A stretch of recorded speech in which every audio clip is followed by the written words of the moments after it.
ભરૂચ જિલ્લામાં વિવિધ તાલુકાઓમાં ચોમાસાની વિધિવત શરૂઆત થઈ છે। ભરૂચમાં આજરોજ સવારે 6 થી બપોરે 2 કલાકમાં ભારે વરસાદ વરસ્યો છે।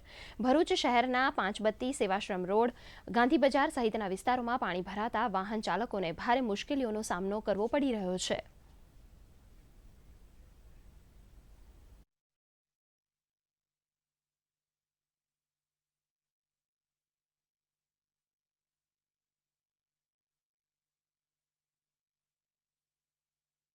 ભરૂચમાં વહેલી સવારથી જ વરસાદે જિલ્લાને ધમરોળી નાખ્યો છે। ભરૂચમાં સવારે 6 વાગ્યાથી લઈને અત્યાર સુધીમાં 1.5 ઇંચ વરસાદ ખાબક્યો છે। આપ જોઈ શકો છો ભરૂચનો આ સેવાશ્રમ રોડ વિસ્તાર છે અને આખા રોડ ઉપર પાણી ભરાઈ ગયા છે। વાહન ચાલકોને પણ ખૂબ જ મુશ્કેલીઓનો સામનો કરવો પડતો હોય છે, કેમ કે અહીંયા હજુ હમણાં જ બ્લોક નાખવામાં આવ્યા છે અને જે કાંસ છે તેની પણ સફાઈ કરવામાં આવી છે, પરંતુ ક્યાંક ને ક્યાંક પાણી જે આજુબાજુના વિસ્તારમાંથી આવતો હોય છે તે અહીંયા ભરાઈ જતું હોય છે અને વાહન ચાલકો ખૂબ જ મુસીબતોનો સામનો કરતા હોય છે।